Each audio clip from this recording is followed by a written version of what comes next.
Welcome to This Explainer. We often look back at history like it's this perfectly scripted movie where the ending was never in doubt. But let's completely shatter that myth right now. The dawn of the atomic age, the end of World War II, none of it was a foregone conclusion. Imagine the sheer, suffocating pressure of 1945. It was a living, breathing world full of desperate gambles, ticking clocks, and top-secret desert laboratories, all while global bloodshed was mounting by the hour. To really grasp the unbelievable stakes of that summer, we need to zoom in on a microscopic crisis that came incredibly close to derailing the entire Manhattan Project. Seriously, think about this. What if the most violent weapon ever conceived by humanity was fundamentally flawed just months before it was supposed to be deployed to end a world war? Well, that is exactly what happened. The initial, much simpler Thin Man gun design, which basically just fired one piece of uranium into another, had to be abruptly scrapped. Why? Because the military was heavily investing in a stockpile of plutonium, but the reactor-produced plutonium contained these tiny Pu-40 impurities. Now, this isotope has a crazy high rate of spontaneous fission. It would cause what scientists called a premature fizzle. The bomb would literally blow itself apart before ever reaching a full nuclear yield. For the scientists involved, this was an absolute catastrophic nightmare. Which brings us to Section 1, the plutonium gamble. That impurity crisis forced the team into a terrifying pivot.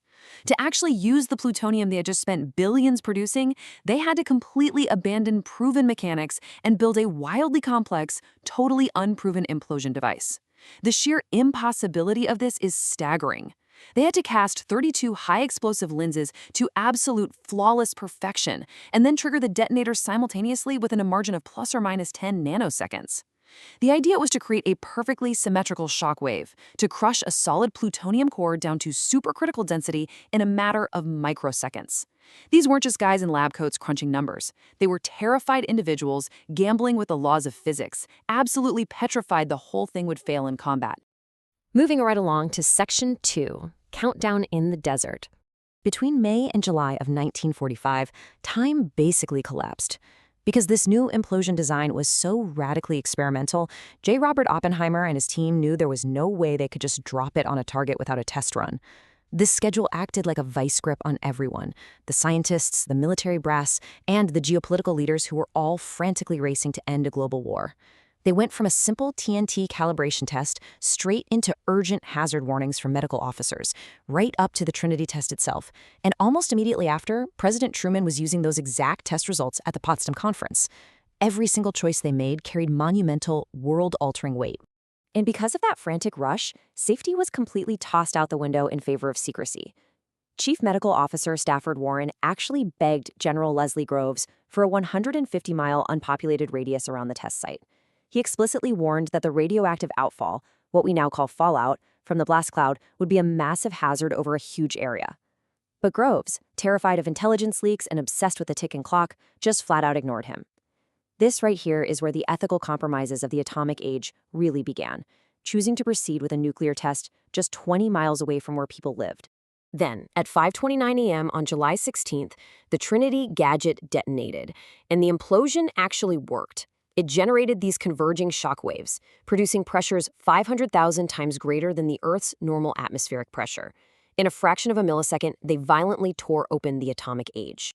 Let's look closer at that in Section 3, the blinding flash. That 21 kiloton blast was so fiercely violent that it completely vaporized the steel testing tower. It shattered glass 125 miles away and glowed brighter than multiple midday suns. But the real cinematic contrast here is jumping from that scorching, shattered desert directly to the quiet, tense rooms of the Potsdam Conference. President Truman had deliberately stalled that meeting just so he could get these test results. The second he read the report, his entire diplomatic posture against Soviet Premier Joseph Stalin shifted. Truman suddenly had a proven, devastating lever in his hand, a way to potentially end the war without needing to make major Soviet concessions. But, as we'll see in Section 4, a flawed mission, things didn't go exactly as planned. Simply having the weapon and successfully delivering it in combat were two entirely different realities. The huge gap between laboratory science and actual military application turned the Pacific mission into absolute chaos. The flight of the B-29 bomber, Boxcar, was literally a chain reaction of frantic, near-fatal errors. Before the bomb was even dropped, A fuel pump failure trapped 7,000 pounds of vital fuel. Then, when they finally reached their primary target, the city of Kokura, dense clouds and smoke completely blocked their view. Just imagine the claustrophobia and raw panic in that cockpit.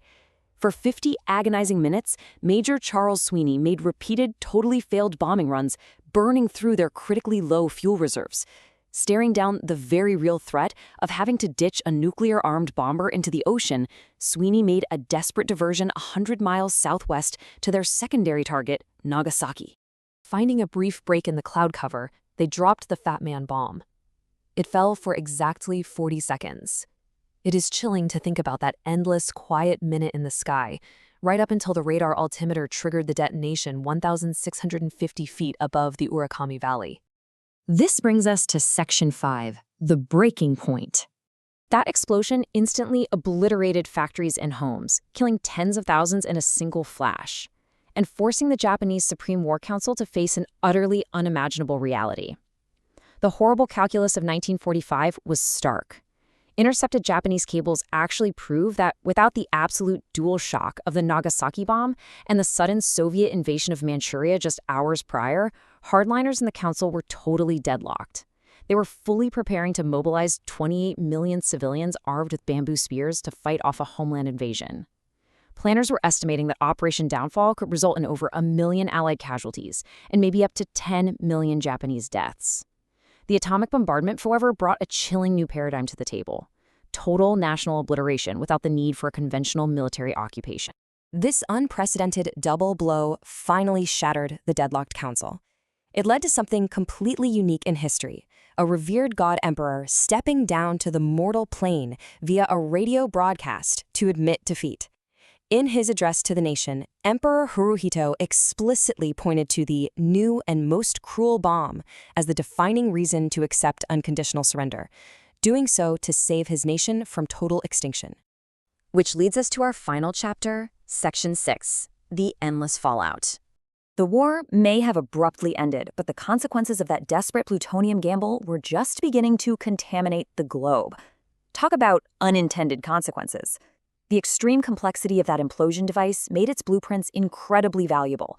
By stealing the exact explosive lens mechanics, atomic spies like Klaus Fuchs allowed the Soviet Union to replicate the device almost flawlessly.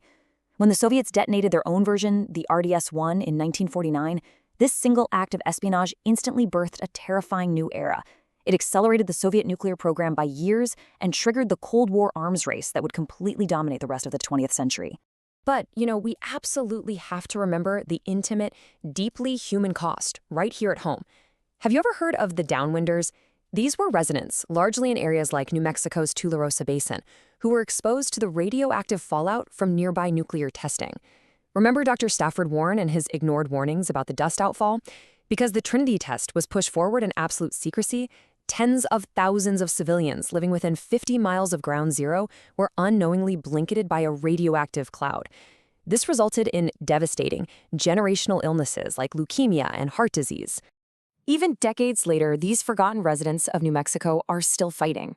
For 80 years, they have been seeking basic governmental recognition and inclusion in the Radiation Exposure Compensation Act, or RECA. They've been battling the cancers and the deep generational trauma inflicted upon their families by that very first blinding flash in the desert. Imagine that. 80 agonizing years of struggling just to be seen. So, as we wrap up this explainer, we're left with a massive, haunting question. Was the rushed, flawed, and utterly chaotic dawn of the atomic age the only way to prevent millions of casualties in a homeland invasion? Or did it permanently infect the modern world with an inescapable living trauma? Ultimately, we have to grapple with the terrifying reality that the atomic age wasn't born out of flawless, inevitable science. It was born from desperate gambles, totally ignored warnings, and profound human consequences that we are literally still measuring today. Thanks for joining me on this deep dive, and I hope exploring these sources has given you a fresh perspective on how messy and complex our history truly is.